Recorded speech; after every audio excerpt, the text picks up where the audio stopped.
আজ আমরা আপনাদের সামনে তুলে ধরছি ইরানের সাম্প্রতিক সামরিক প্রগতি, এমনই একটি খবর যা মধ্যপ্রাচ্যের ভূ রাজনীতিতে প্রভাব ফেলতে পারে।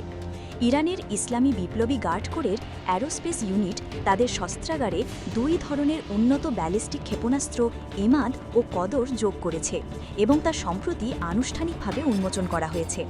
দেশের টেলিভিশনের একটি বিশেষ অনুষ্ঠানে এই ক্ষেপণাস্ত্রগুলোকে কিভাবে রাখা হয়েছে এবং তাদের ক্ষমতা সম্পর্কে জরুরি তথ্য দেখানো হয়, যা স্থানীয়ভাবে তৈরি, উন্নত প্রযুক্তিতে উপকৃত এবং প্রতিরক্ষা ক্ষেত্রে স্বনির্ভরতার প্রতীক বলে প্রতিষ্ঠিত করা হচ্ছে। কদর ক্ষেপণাস্ত্রটিকে আধুনিক ইলেকট্রনিক প্রতিরোধ ব্যবস্থায় সজ্জিত করা হয়েছে। এর মানে এটি ইলেকট্রনিক যুদ্ধ বা সিগন্যাল জ্যামিংয়ের বিরুদ্ধে অধিকতর প্রতিরোধী। অন্যদিকে এমাদ ব্যালিস্টিক সিস্টেমটিকে নকশা ও প্রযুক্তিগত আপগ্রেডের মাধ্যমে আরও নিখুঁত লক্ষ্যভেদ, দীর্ঘতর রেঞ্জ ও বর্ধিত গতির জন্য উন্নত করা হয়েছে। কর্তৃপক্ষ জানিয়েছেন যে এই ক্ষেপণাস্ত্রগুলো এখন লঞ্চারের সঙ্গে সম্পূর্ণরূপে সংযুক্ত এবং যে কোনো নির্দেশ পেলে ব্যবহার করা যাবে। সম্প্রতি ইসরায়েলের সঙ্গে সংগঠিত ব্যাপক সংঘর্ষের সময় বেশ কিছু ক্ষেপণাস্ত্র লঞ্চার ক্ষতিগ্রস্ত হয়েছিল। এসব লঞ্চার এখন পুনর্গঠিত ও আধুনিকায়িত হয়ে আবারও কার্যক্ষম হয়েছে, এটাও সংবাদে বিশেষভাবে উল্লেখ করা হয়েছে। বিশ্লেষকরা মনে করছেন এমন একটি প্রদর্শনী কেবল অস্ত্র প্রদর্শন নয়, বরং এটি আন্তর্জাতিকভাবে একটি রাজনৈতিক সংকেতও বহন করে, বিশেষত ইরান, ইসরায়েল এবং যুক্তরাষ্ট্রের মধ্যকার চলমান উত্তেজনার প্রেক্ষাপটে।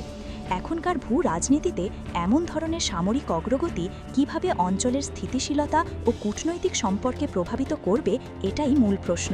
বিশেষজ্ঞদের খবর, বর্তমান শান্তি হয়তো সাময়িক, দুই পক্ষই ভবিষ্যৎ সম্ভাব্য সংঘাতের প্রস্তুতি নিচ্ছে।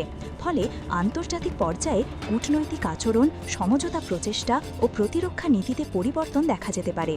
বিশ্লেষকরা মনে করছেন এমন একটি প্রদর্শনী কেবল অস্ত্র প্রদর্শন নয়, বরং এটি আন্তর্জাতিকভাবে একটি রাজনৈতিক সংকেত বহন করে, বিশেষত ইরান, ইসরায়েল এবং যুক্তরাষ্ট্রের মধ্যকার চলমান উত্তেজনার প্রেক্ষাপটে। এখনকার ভূ রাজনীতিতে এমন ধরনের সামরিক অগ্রগতি কিভাবে অঞ্চলের স্থিতিশীলতা ও কূটনৈতিক সম্পর্ককে প্রভাবিত করবে, এটাই মূল প্রশ্ন। বিশেষজ্ঞদের খবর, বর্তমান শান্তি হয়তো সাময়িক, দুই পক্ষই ভবিষ্যৎ সম্ভাব্য সংঘাতের প্রস্তুতি নিচ্ছে। ফলে আন্তর্জাতিক পর্যায়ে কূটনৈতিক আচরণ, সমঝোতা প্রচেষ্টা ও প্রতিরক্ষা নীতিতে পরিবর্তন দেখা যেতে পারে।